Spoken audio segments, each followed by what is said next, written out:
Um português, um croata e um suíço discutem animadamente durante uma road trip nos Estados Unidos. A música de eleição é a música There Goes the Neighborhood do álbum de lançamento da Shania Twain. O destino deles, Waco, Texas. Ora, então e aqui? O que é que vai ser? Olha, pode ser um confé com leite, por favor. Bem-vindos ao nosso podcast. Eu sou o Roberto Marques, sou pastor nos Açores e tenho comigo com o pastor Samuel Cunha, da Suíça. Olá, Sam. Olá pessoal, olá Roberto, olá Joca. E tenho comigo também o pastor Joca, da Croácia. Olá, Joca. Olá, Roberto, olá, queridos ouvintes. E para Olá, aqueles que nos, Samuel. Olá.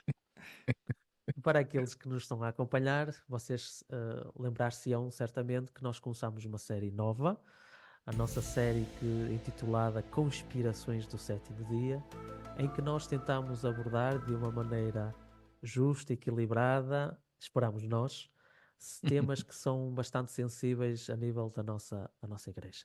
Nós tivemos um primeiro programa em que abordamos as teorias da conspiração, mas de uma forma um bocadinho mais geral, e o nosso objetivo é que nós vamos começar agora a abordar aspectos mais detalhados acerca daquilo que nós podemos observar a nível do mundo adventista. E eu falo do mundo adventista porque pode não ser diretamente relacionado com a nossa igreja, como é o caso do tema de hoje. Hoje nós vamos falar de um tema bastante desafiador, bastante difícil, mas vamos deixar isso para a moagem do grão. E hoje nós vamos então ter a nossa rúbrica Era um Café, por favor.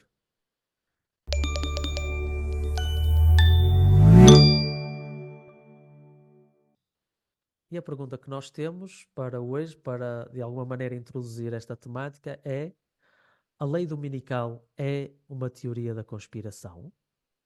E eu gostaria de dar a palavra ao Samuel para começar. O que é que tu achas? Achas que a lei dominical pode ser considerada uma teoria da conspiração? Eu acho que pode ter contornos de conspiração, claramente. Deixa-me dar aqui uma nota de contexto, que é a lei dominical, ou seja, nós estamos aqui a fazer um grande atalho a falar dela, é uma interpretação adventista que nós tentamos explicar uma coisa que vai acontecer no futuro. Essa coisa está descrita no livro do Apocalipse, não é? Nós temos versículos que falam de forma codificada de um evento, de uma coisa que vai acontecer, e os nossos pioneiros tiveram a ideia de falar de que se calhar no futuro poderia existir uma lei dominical que nos impedisse justamente de comprar e de vender, e até os dias de hoje tem sido mais ou menos uma interpretação oficial da nossa igreja. Eu acho que existe muita lógica nessa interpretação, mas ao mesmo tempo, como teólogo, eu não posso dizer nunca que eu acredito a 100% que vai ser dessa forma.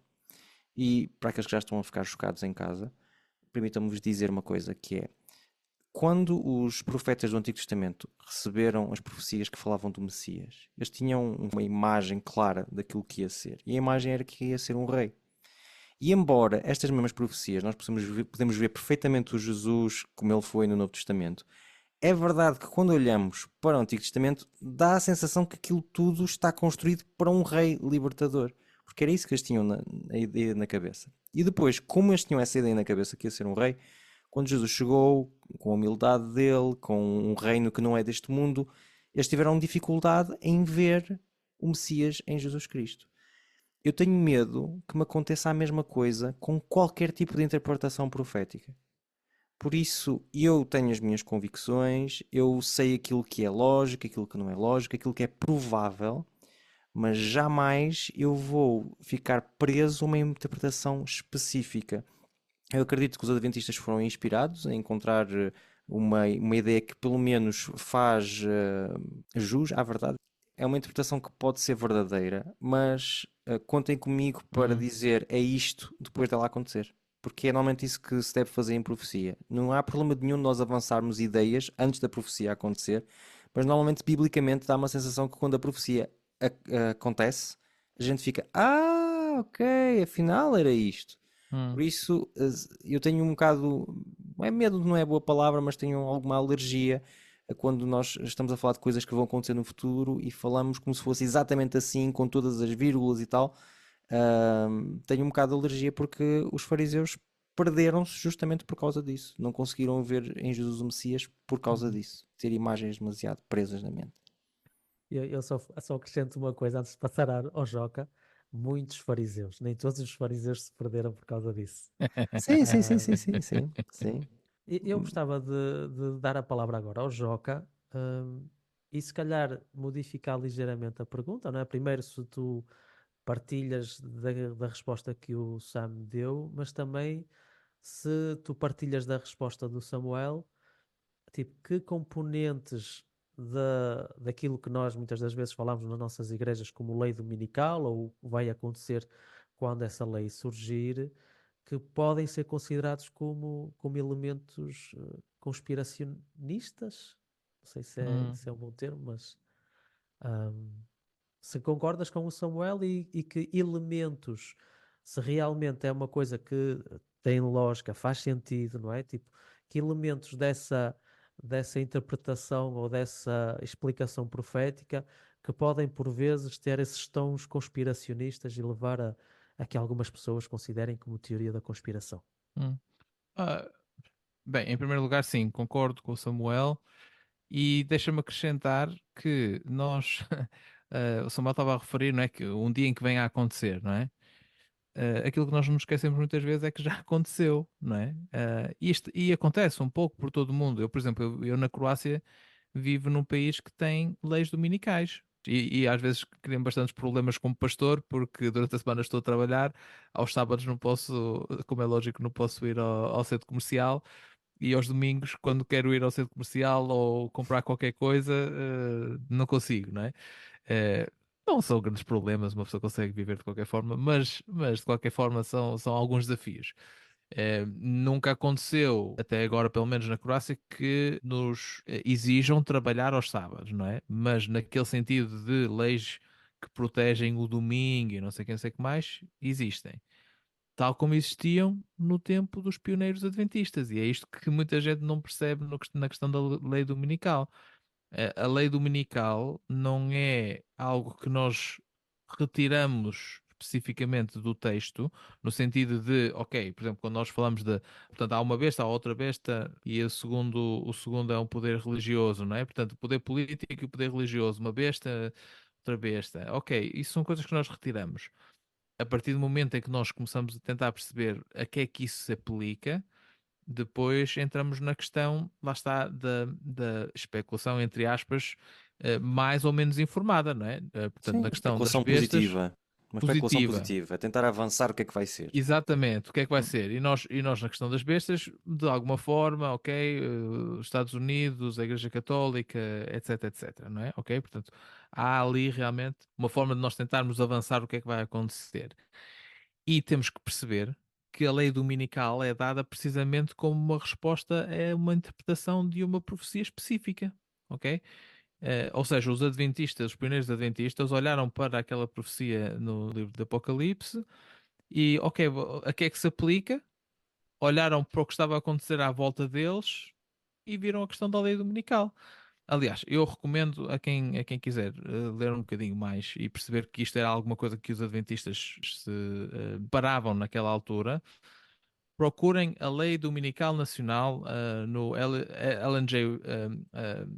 Ellen G. White Writings, ok? Portanto, vão ao Google, escrevam EGW Writings, a Lei Dominical Nacional, e podem ver um relatório precisamente entre a conversa de um pioneiro que eu creio que o Roberto já mencionou aqui uma vez, que é o Alonso Jones, e senadores, ok? Em relação à questão da lei dominical e a posição, ou seja, ele a defender a posição adventista, a tentar garantir as liberdades para os adventistas naquela altura em que já havia leis dominicais, ok? Portanto, vão ler, está disponível para qualquer pessoa. Por isso, de alguma forma, sim. Quais são os aspectos que tornam uma teoria da conspiração? No meu ponto de vista, é aquela ideia de que andam todos atrás de nós. Para mim, isso é, no essencial, a ideia que eu mais associaria a uma questão da teoria, a uma teoria da conspiração. Nós temos a ideia de que todas as pessoas à nossa volta, ou que pelo menos há certas forças ocultas que se andam a movimentar para impor uma lei dominical que nos vai retirar a possibilidade de nós adorarmos a Deus ao sábado, ok? E se vocês também fizerem uma pesquisa no Google sobre a lei dominical adventistas, vão perceber que há toda uma série de organizações e movimentos, quer nos Estados Unidos, quer na Europa, etc., que os adventistas apontam como estando a movimentar-se na retaguarda, não é? Na obscuridade, para tentar retirar-nos essa liberdade. Liberdade. Como é lógico, há coisas que e vamos pôr aqui claro, eu acho que nós devemos lutar por essa liberdade e devemos lutar até pelas liberdades dos outros em relação a questões de adoração, não é? Portanto, em relação ao sábado, por exemplo, não somos só nós, os nossos irmãos judaicos também têm essa questão, e se calhar devíamos também lutar para que os nossos irmãos muçulmanos possam também adorar às sextas-feiras e outras organizações religiosas nos dias em que pretendem. Mas, de qualquer forma, para mim é isso, é um bocadinho essa a questão da teoria da conspiração que eu vejo nessa ideia, não é? Esta ideia de que há um complô para tentar tirar a liberdade dos adventistas. Obrigado, Samuel e Joca. E sem mais tardar, nós vamos passar à moagem do grão.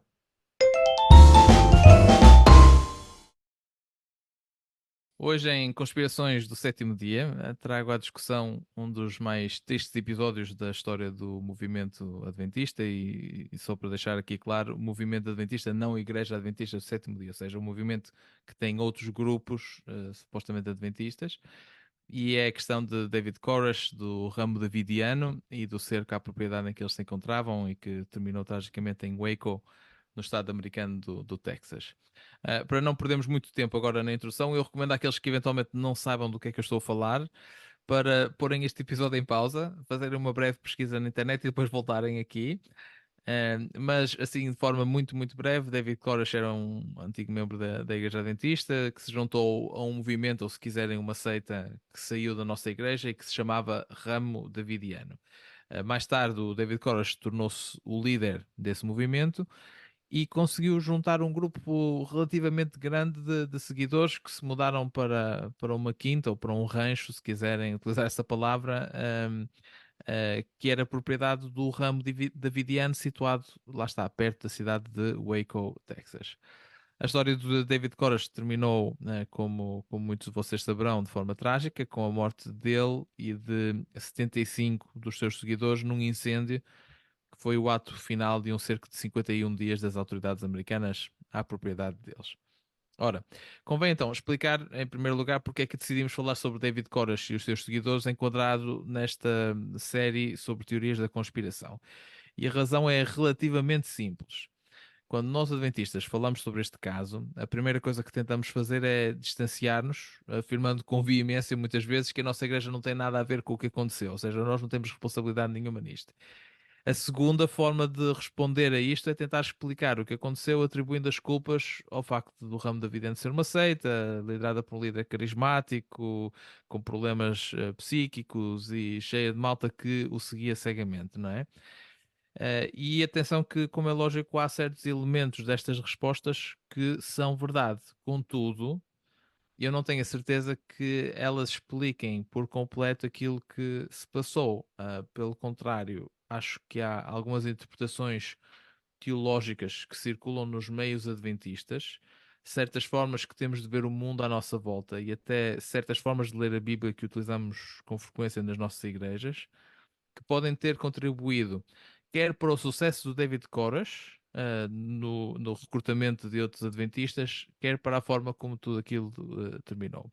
E por isso eu queria trazer aqui algumas questões para nós debatermos e ao longo dos próximos minutos nós vamos estar a falar precisamente sobre isto. A primeira é a seguinte. Uma das coisas que mais me surpreendeu quando eu comecei a estudar este caso um bocadinho mais em profundidade há alguns anos atrás para um trabalho que eu queria fazer em Newbold foi o facto de haver não só várias pessoas com educação superior dentro do ramo davidiano, seguidores de David Koresh, mas até vários teólogos, várias pessoas que tinham estudado teologia. Eu sei também, pelo menos, de um pastor no Reino Unido que se juntou ao movimento já quando estava no ministério, no início do ministério, e por causa disso acabou por perder o emprego, como é lógico. Mas havia alguns, aliás, o braço direito de David Koresh tinha sido estudante de teologia em Newbold, e eu sei que havia pelo menos mais um antigo estudante de teologia em Newbold que também pertencia ao grupo. Ora, isto vai claramente contra a imagem que nós normalmente temos de membros de seitas como pessoas sem qualquer tipo de formação, vulneráveis, por isso a líderes carismáticos e controladores, etc. E por isso a pergunta que eu tenho para colocar ao Samuel e ao Roberto é: como é que se explica que o David Koresh tenha conseguido ter tanto sucesso entre não só adventistas, mas pessoas educadas e até mesmo entre teólogos? O que é que vocês acham? E eu se calhar dava aqui a palavra primeiro ao Roberto, que eu sei que passou uma semana inteira a preparar-se intensivamente para este episódio. Roberto, Por o que é que acaso, tu o único achas? facto relevante acerca deste assunto é que a Shania Twain apareceu no mundo da música durante este período. Tudo o resto, Foi aquilo que te marcou tudo o mais na tua resto, pesquisa. a minha pesquisa limitou-se a isso, A tua mais pesquisa nada. limitou-se a isso, já estou a ver. Exato. Ahm, eu acho que tu colocas uma pergunta interessante e eu acho que a resposta curta que eu daria era: a educação não nos protege. Uhum, Não é porque temos um curso superior ou porque temos formação numa determinada área que isso impede que nós possamos ser frágeis em relação a isso. Eu, por acaso, li um artigo muito interessante acerca de um pastor adventista, o pastor Liu, que perdeu 14 membros da sua igreja para o grupo uhum, do uhum, David Koresh. Ele era pastor no Havaí. E acho que um dos primeiros aspectos que é importante realçar nisso é que o David Koresh era alguém de bastante carismático. Se calhar não o tipo de carisma que nos chama a nós, mas ele era bastante uhum, carismático, exprimia-se bem, falava com intensidade, falava com muita certeza, e por muito que nós às vezes não queiramos, se calhar, aceitar isso, mas muitas das vezes aquele que fala mais alto e aquele que fala com mais convicção, muitas das vezes é mais convincente do que aquele que se calhar tem melhores argumentos, mas não fala com o mesmo empenho e a mesma energia.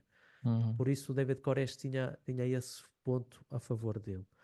E o outro aspecto também é que o David Koresh andou realmente a fazer recrutamento. Ativamente ele foi à Austrália, ao Havaí, pelos Estados Unidos, à Inglaterra, uhum, em todos os locais onde ele tinha uma possibilidade, sobretudo universidades, onde ele tinha uma possibilidade de ter um público que estava predisposto a ouvir, a dar-lhe essa oportunidade para ouvir, ele aproveitava. Por isso ele, de alguma maneira, o sucesso também se explica porque ele foi a todas, ele bateu a todas as portas possíveis e imagináveis. E esse pastor, como eu estava a dizer, ele perdeu um número considerável de membros para o movimento de David Koresh, e ele sublinha alguns aspectos, alguns pontos comuns entre essas pessoas todas, e ele descreve-as como pessoas idealistas, pessoas que estavam descontentes com a igreja, nomeadamente a falta de zelo ou de empenho de alguns membros da igreja.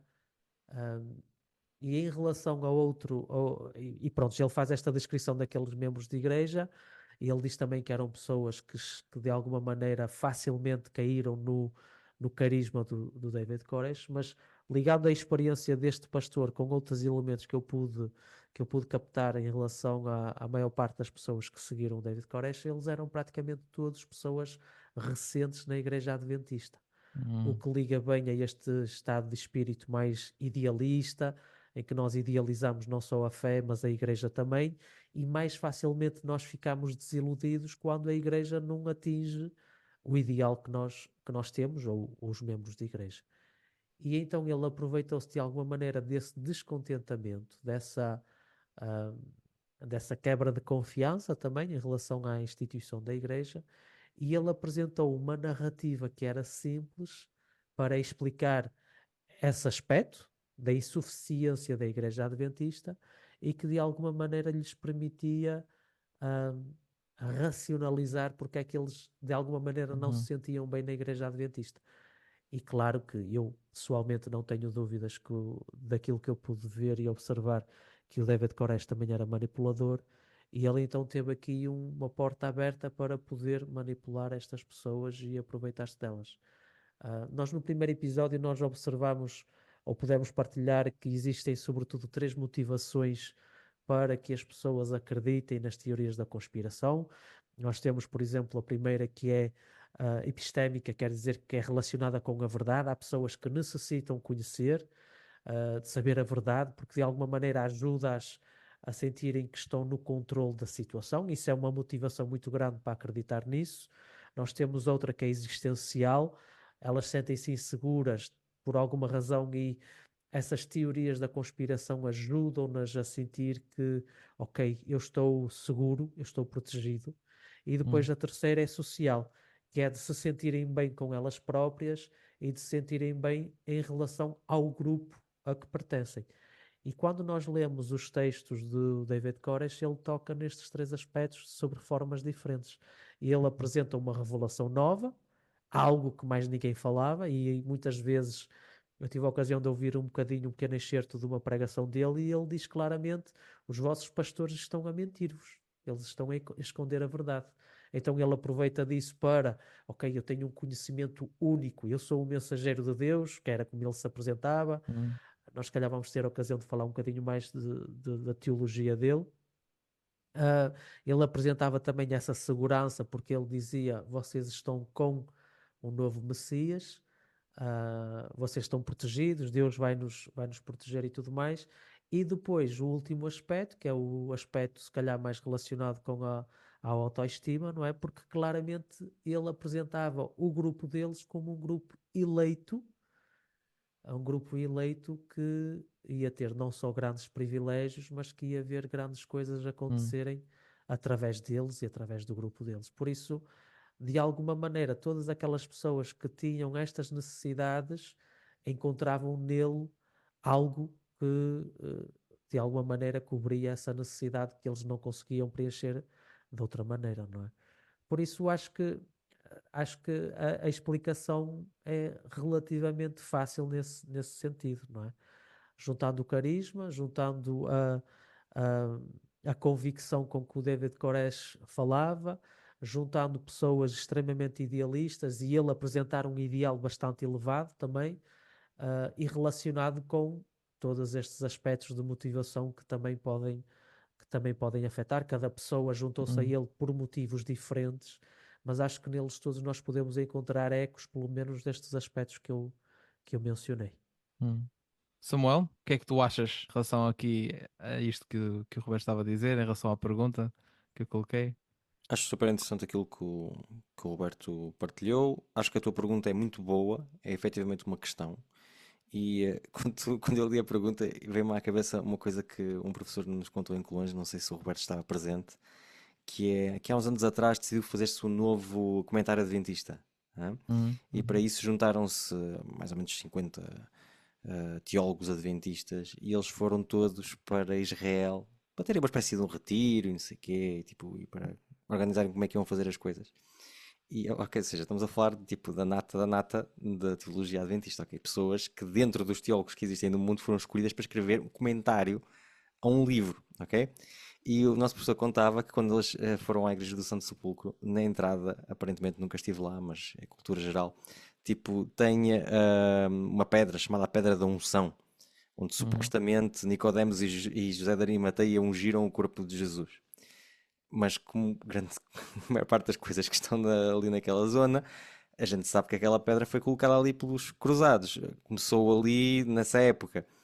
E ele ficou super admirado porque alguns colegas tipo, ajoelharam-se e meteram lá a cabecinha e abraçaram a pedra. Ou seja, uma pedra que Jesus nunca teve ali. Tipo, ou seja, ter estudos não. Queres dar nomes? Queres dar nomes? Não, ele não deu, não deu. Eu até adoraria dar, mas ele não falou dos nomes. Mas isto é interessante, é uma história verdadeira que mostra que estudos não têm nada a ver com bom senso, não é? E é verdade que há muitas outras características que fazem com que uma pessoa possa cair no conspiracionismo ou até sentir vontade de entrar no conspiracionismo. O Roberto citou um estudo, eu descobri um esta semana super interessante, vou tentar partilhar rapidamente convosco. Foi um bocado no rescaldo da pandemia, houve 3 universidades norte-americanas com o MIT lá dentro também, que decidiram pegar em todos os estudos que existiam em língua inglesa que falavam de conspiracionismo e fazer uma nova síntese lá dentro, não é? Tentar encontrar o que é que poderia ser a personalidade ou a motivação das pessoas que acreditam nestas coisas, não é? E aquilo é gigante mesmo, 170 estudos, 158 mil participantes, e eles demoraram 3 anos a fazer este estudo. E chegaram a 3 características também, curioso, mas são diferentes das do Roberto, mas não antagónicas, acabam por se complementar.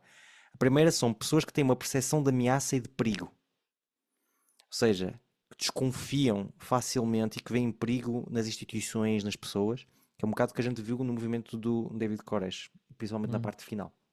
A segunda coisa é confiar na intuição e ter crenças e experiências estranhas. Aquela expressão em inglês, I trust my gut, ou seja, eu sigo a minha intuição. Não interessa se a coisa é muito lógica, eu até posso ser uma pessoa lógica, mas para o conspiracionismo eu sou uma pessoa que vou pela intuição, daquilo que me parece, ok? O que é estranho, porque às vezes nós ouvimos pregadores carismáticos dizerem coisas que não têm lógica e as pessoas seguem-nos ainda assim. Porquê? Porque a pessoa não está interessada em se o argumento é lógico ou não, a pessoa está interessada se a intuição lhe diz que é por ali o caminho, não é? E a terceira coisa é ser antagonista e sentir-se superior. Isso é interessante porque normalmente quando existe uma nova seita, existe um sentimento de superioridade em relação aos outros, os de fora, que não compreendem, que não veem, que não sabem. E é verdade que no meio cristão há muito esta coisa do antagonismo, não é? De dizer, normalmente os cristãos não são pessoas muito moderadas, a gente acredita em preto e branco, em certo e errado, não é? E quando encontramos pessoas que ainda têm opiniões mais extremadas, como a gente viu no movimento dos davidianos, normalmente as pessoas que partilham estas 3 características sentem-se naturalmente inclinadas a ir lá dentro. E depois era interessante porque no final do estudo tinha uma coisa que dizia que é difícil definir uma personalidade específica que se interessa por isso, mas se deveriam citar uma coisa, citariam a falta de humildade. É a característica que faz as pessoas terem como é que se diz? Sentir-se como um imã em relação às teorias da conspiração. Óbvio que não vamos estar aqui a fazer julgamentos de valor sobre os caracteres das pessoas que estiveram lá com o David Koresh, mas acho que estão aqui várias proposições que nos podem ajudar a fazer já uma autoanálise de nós mesmos, porque existem conspirações que são verdadeiras. O Watergate era uma conspiração que era verdadeira. As empresas de tabaco pagarem para que os estudos sobre o cancro não saíssem era uma conspiração verdadeira. Ou seja, não é automaticamente porque existe conspiracionismo que nós não podemos acreditar em conspirações, porque elas existem. O problema é quando não existe razão nenhuma para acreditar nelas e nós ainda assim vamos lá dentro. Eu queria só acrescentar aqui, antes de passarmos para outra pergunta, como eu referi na própria pergunta, o braço direito do David Koresh, que era um senhor, um rapaz Um chamado amigo teu? Steven Schneider, um amigo meu, ele estudou teologia em Newbold e tinha realmente alguns dos aspectos que quer o Roberto, quer o Samuel falaram, quer, por exemplo, em termos de ligação, ou neste caso, falta de ligação à Igreja Adventista do ponto de vista institucional, porque ele foi expulso de Newbold a um determinado momento, ok? Portanto, como é lógico, há um certo sentimento de vingança que eventualmente se cria ali, mas é interessante para mim que ele depois acaba por se tornar um daqueles que converteu mais gente para o movimento. Portanto, não foi só o David Koresh que converteu, ele foi um dos que converteu. E uma das técnicas que quer um, quer o outro utilizavam, pelos relatos que nós conseguimos perceber de um professor de Newbold, que na altura, quando eles tiveram reuniões em Newbold, porque eles chegaram a ter reuniões em Newbold, ele chegou a estar presente para perceber o que é que se passava. E uma das coisas que ele diz que eu acho interessante, só para focar um bocadinho mais na questão teológica também, é que eles começavam por apresentar questões teológicas com que a maior parte dos adventistas concordam, ok? Portanto, aqueles básicos da fé. Depois apresentavam certas ideias que, apesar de não serem, digamos assim, Consensuais?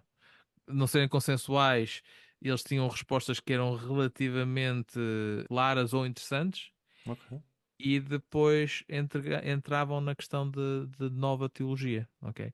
E por isso, pelo menos no relato que nós conseguimos, não tendo eu estado presente, porque foi só uns anos antes de eu estar no Bold, porque senão eu de certeza absoluta que estava lá, ehm, não tendo estado eu Estavas a presente. disputar a liderança Joca, com o isso David. agora Tinhas que ficou ias estranho. disputar a liderança com o David Koresh. Isto ficou estranho porque nós estamos a dizer desde o início do Café com Leite que tu estás a construir uma igreja chamada Joca Church, ou seja, centrada numa pessoa, e agora Então tu lá acabas está, de eu, dizer. eu, eu continuo, eu continuo Joca, nessa personagem, não é? O o Ou Joca seja, Joca, o Church. Joca a estudaste em olhar New as Bold, cenas do, tens uma Joca Church, isto não vai o correr bem. Joca a ver as cenas do David Koresh e ele assim, este gajo foi mesmo burro. Se fosse eu, tinha feito assim, assim e assim.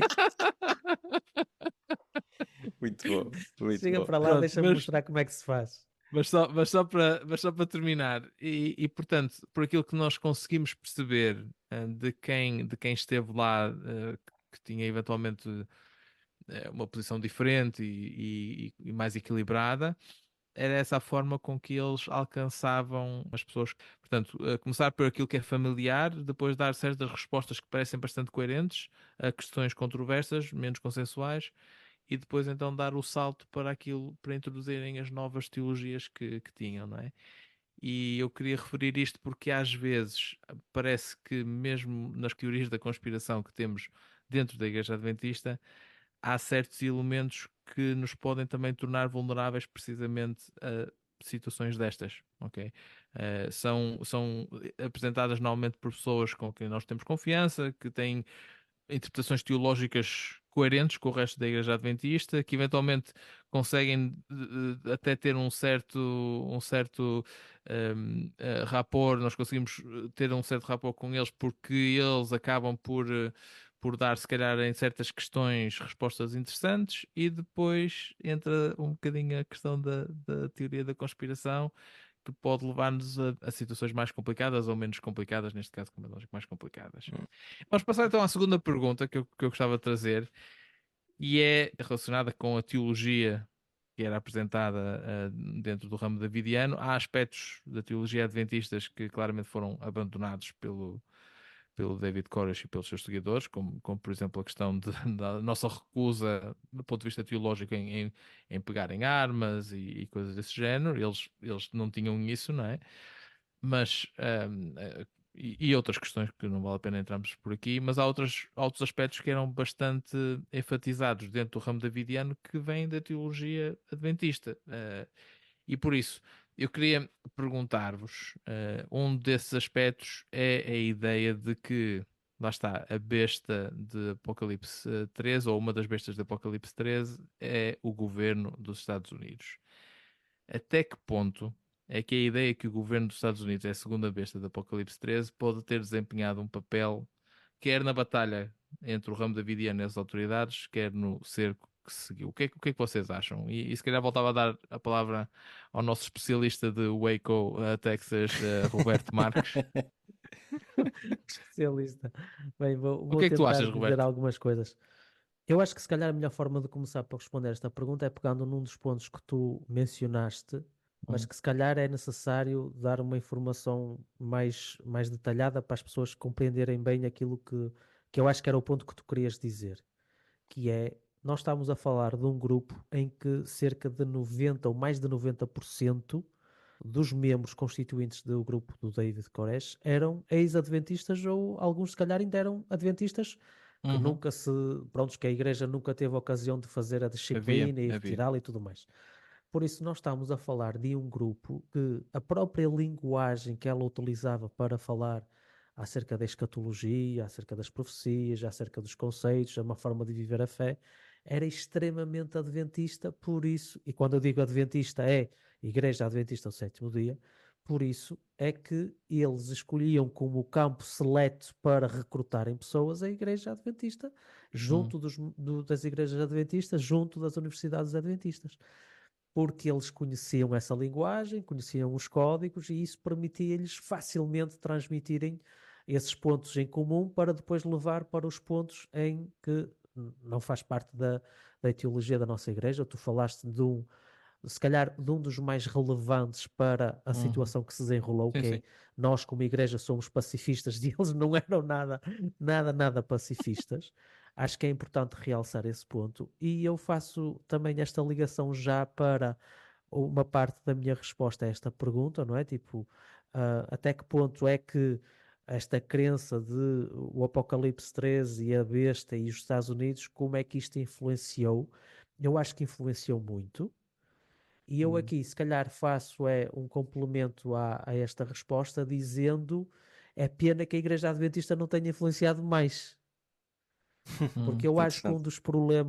um dos problemas deste grupo específico, David Koresh, mas também do grupo davidiano, porque este grupo davidiano, desde que ele se separou da Igreja Adventista com o seu profeta, e se calhar era uma pergunta interessante de colocar: será que os profetas são mais problemáticos do que ajudam? Não sei se não era uma pergunta interessante de responder, mas este grupo, desde que se separou da Igreja Adventista, tinha uma cultura de confrontação com a Igreja Adventista e não só, de Hum. violência também, e de alguma maneira acho que, apesar de tudo, é verdade que eles aproveitaram ou herdaram essa crença dos Estados Unidos como a besta do Apocalipse 13, que pode ser problemática, e nós vemos aqui um caso claro de como é que isso pode ser problemático. E eu acho que o principal problema não é esse aspecto específico da Hum. teologia deles, é o facto de que eles transformaram isso o centro da sua razão de ser. Eu li um artigo interessante do William Shea, que é um teólogo adventista, já falecido, não é? Um estudioso adventista, e ele, falando acerca deste grupo, mas também de uma forma geral acerca de teologia e o que é que impacto é que isso pode ter, ele faz uma descrição bastante interessante deste grupo e de alguns problemas que eles tinham. E eu vou resumir só a um que eu acho que é se calhar o mais relevante para esta resposta, que é o grupo davidiano, tradicionalmente, mesmo antes do David Koresh aparecer, eles tinham aquilo que o William Shea descrevia como a teologia da confrontação ou da Hum. rejeição, que é a nossa teologia é centrada não naquilo que nós estamos a favor, não naquilo que nós valorizamos, mas sempre em oposição a um grupo ou a uma pessoa ou a uma teologia. Tal antagonismo que eu falava há bocado.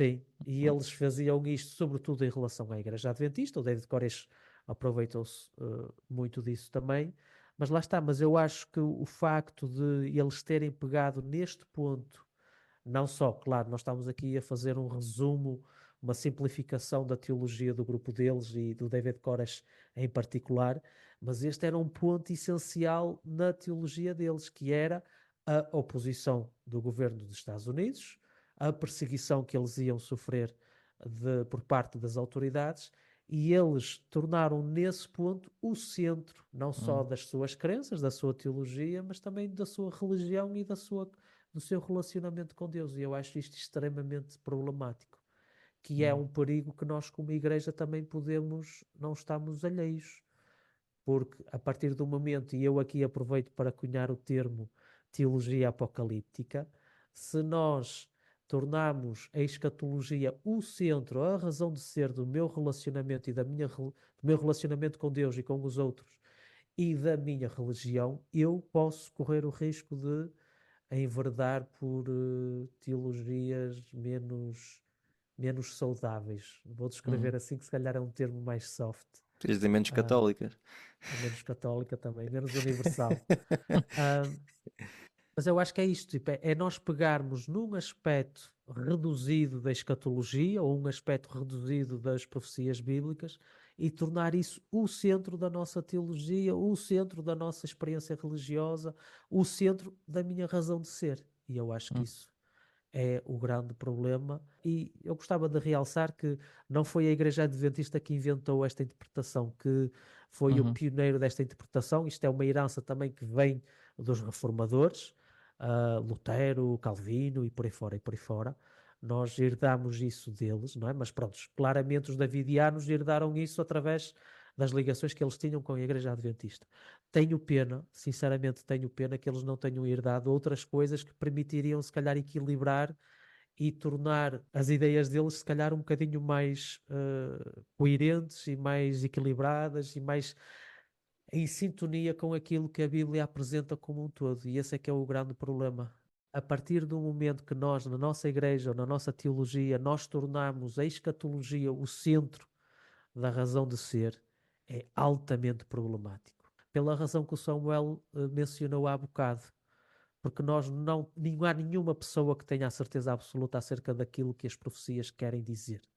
E eu até desafio a pessoa que acredita que sim, desafio-a a orar seriamente acerca desse assunto. Porque o mais provável é que ela seja um falso profeta. Os israelitas, como o Samuel mencionou muito bem, os judeus, os fariseus e tudo mais, eles erraram na compreensão da vinda de Jesus, não foi porque lhes faltava justificações bíblicas, não foi porque lhe faltavam argumentos e bons argumentos para defender aquilo que eles defendiam, que Jesus, o Messias, seria um rei que iria expulsar os inimigos e Roma e tudo mais. Não é porque lhe faltava isso.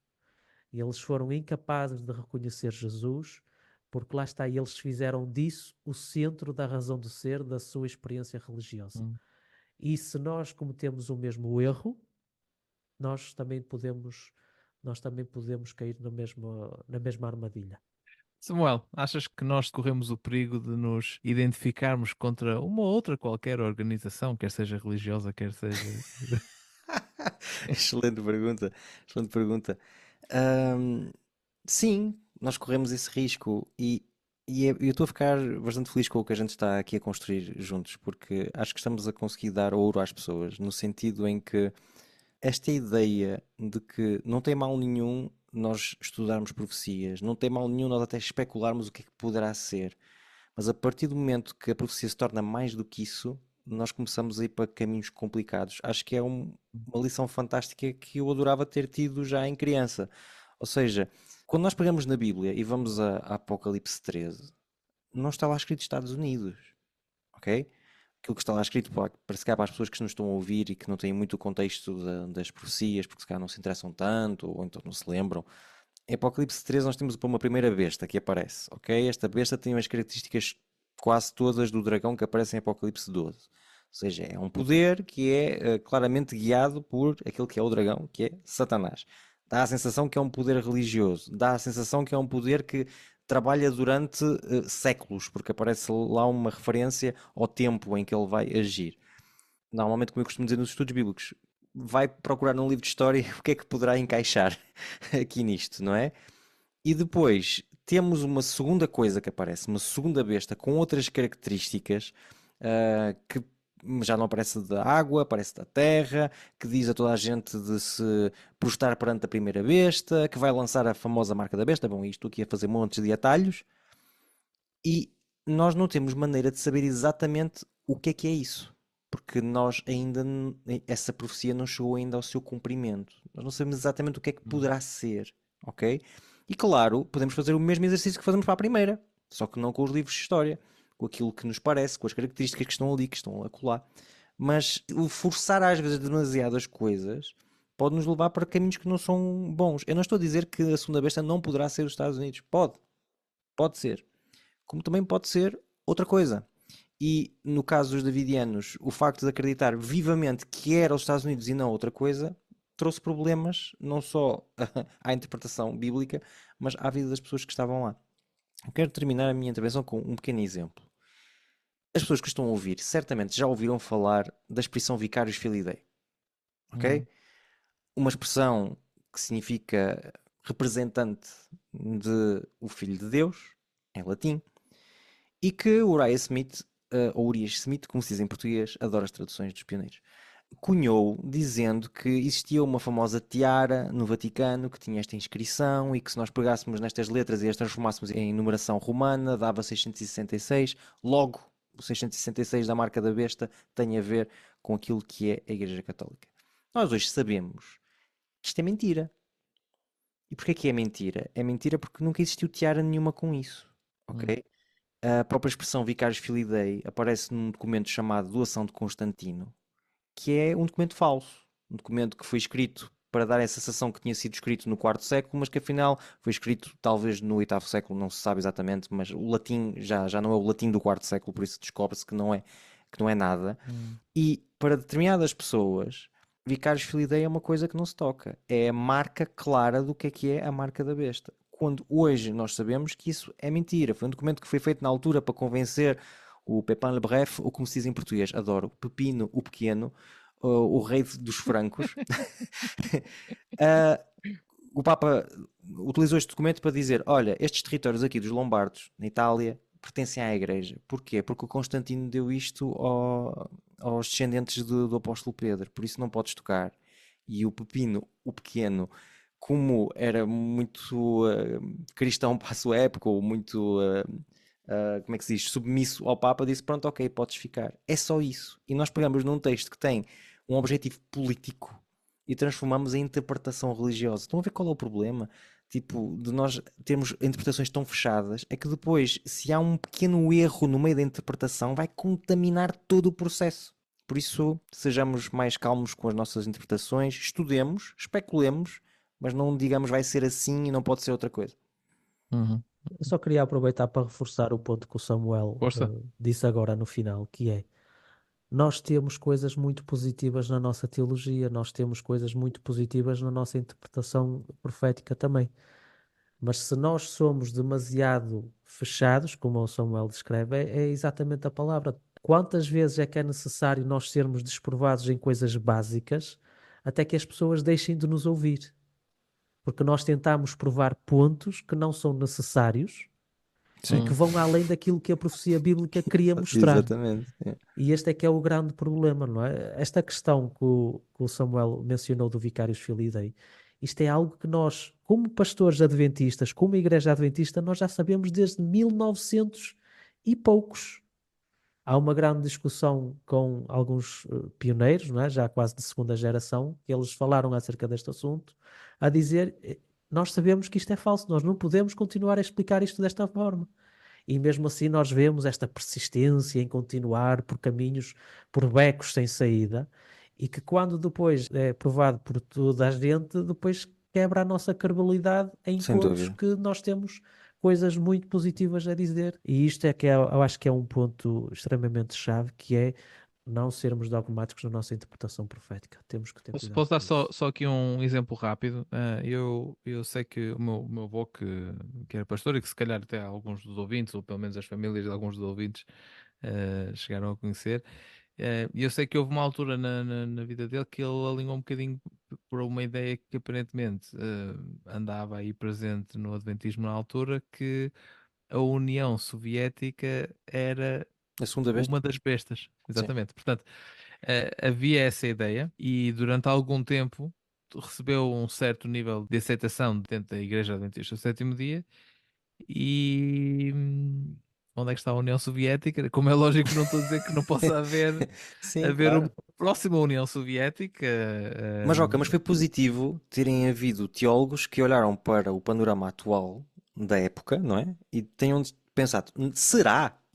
Sim, Ok? sim. Isso é fixe. E eu não sou contra isso. Eu acho que nós devemos continuar a pensar o texto e a avançar coisas. Mas, Uhum. como eu digo muitas vezes na escola sabatina, na minha igreja, especulemos. Mas isto é especulação que a gente vai dizer. Ou seja, meter as coisas dentro da caixinha hermética que é necessária e dizer: pode ser que sim, pode ser que não. E não começar a dizer vai ser assim, que é um vício que as pessoas que tratam profecia na nossa igreja têm quase todos.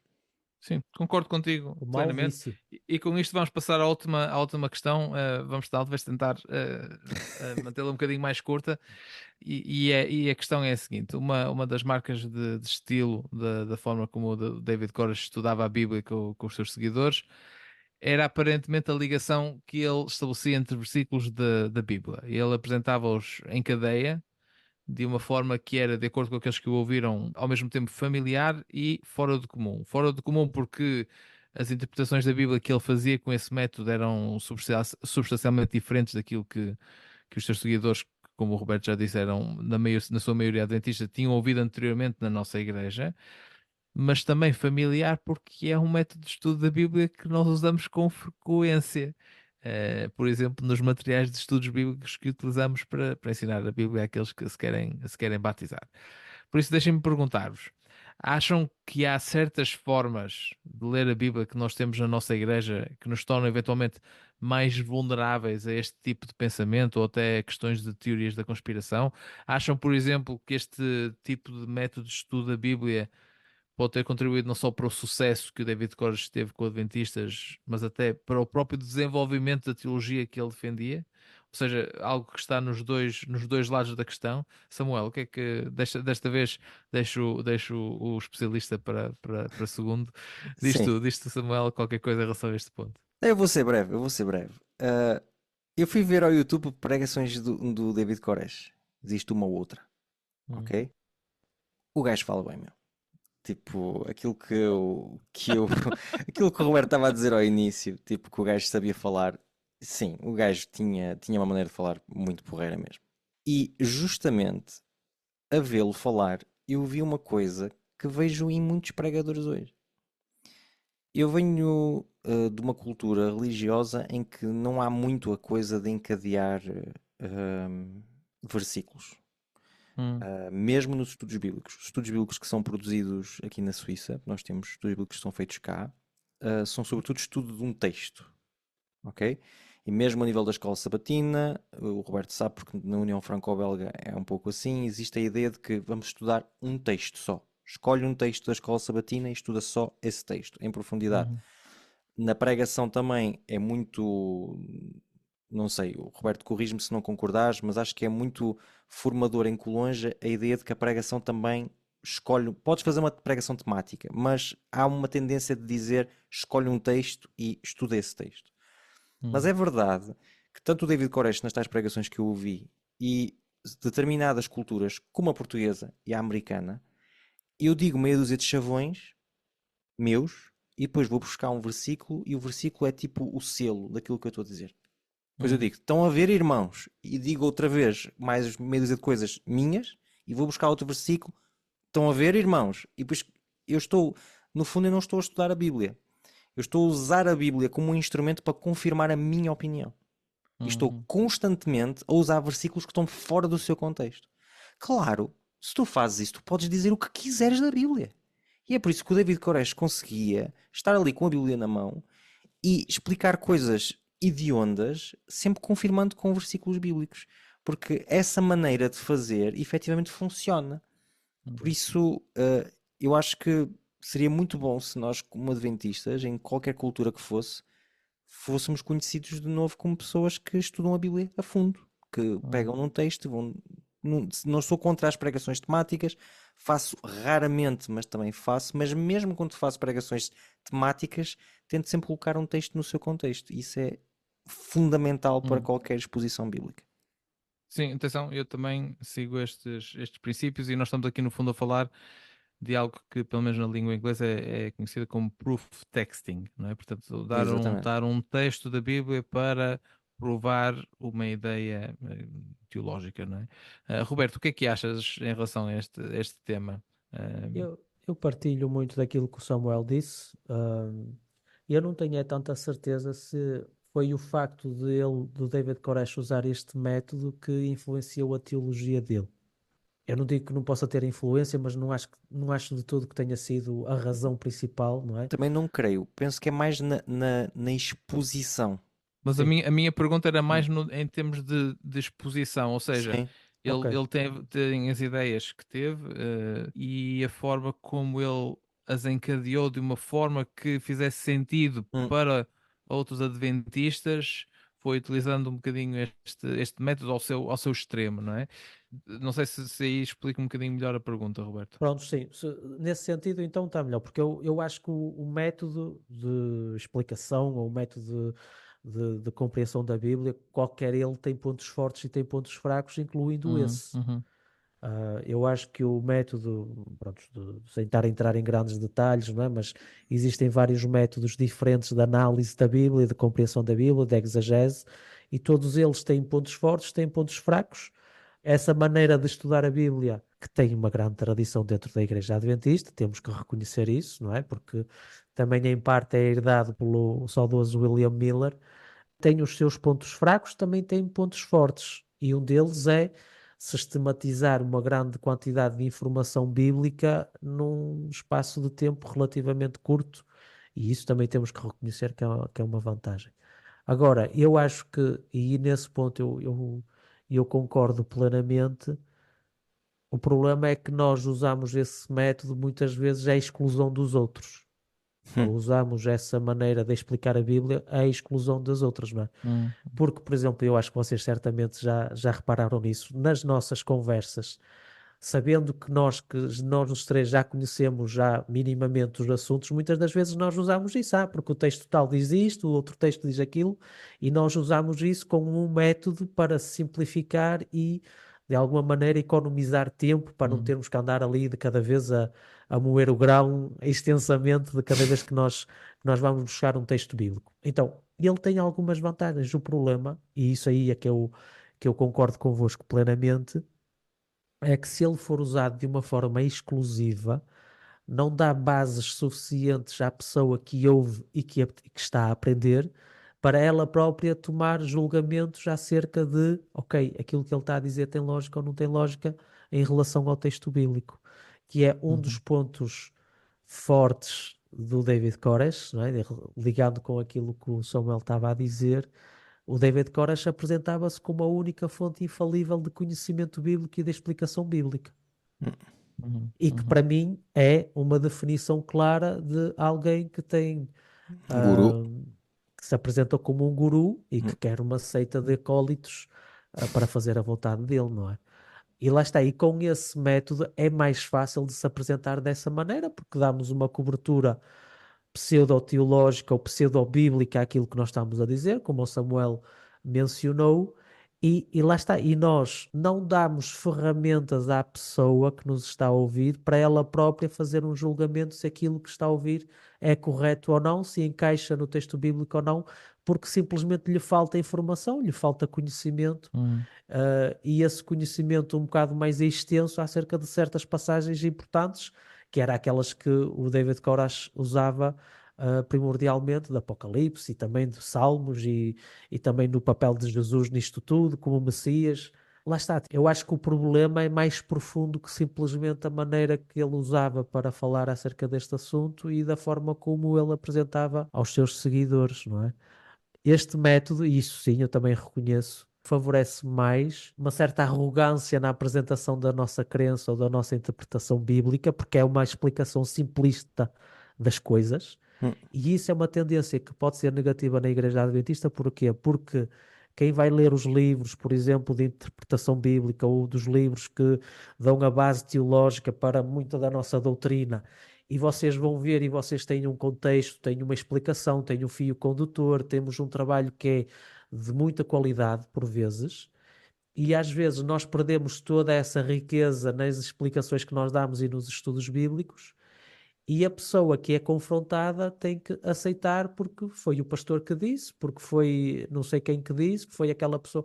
Nós temos que basear a crença ou a aderência ou não a essa interpretação ou essa doutrina simplesmente pela autoridade da pessoa que nos transmitiu isso, que é um ponto fraco também da nossa igreja, por vezes, e que também está relacionado com a questão da Ellen White, porque muitas das vezes, mesmo pontos positivos, muito positivos que ela defende, muitas das vezes o simples argumento que nós ouvimos é porque Ellen White disse que, e esquecemos tudo o resto que ajuda a sustentar a escolha que ela fez nesse texto ou na explicação que ela dá.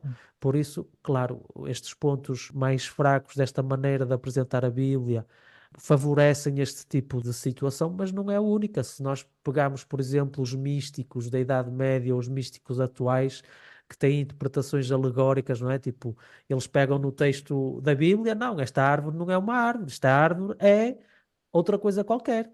Esta pessoa não é uma pessoa, esta pessoa é um... Estão a perceber? Tipo, elas pegam no texto bíblico e dão um duplo significado às coisas que aparecem no texto bíblico, não é? E aí tu também tens um campo largo para dizer o que queres que seja. E nós temos pessoas que são mais desta vertente que nós apelidamos místicos muitas das vezes, que têm esta tendência e que também podem cair exatamente nos mesmos problemas que o David Koresh cometeu e que os davidianos cometeram também.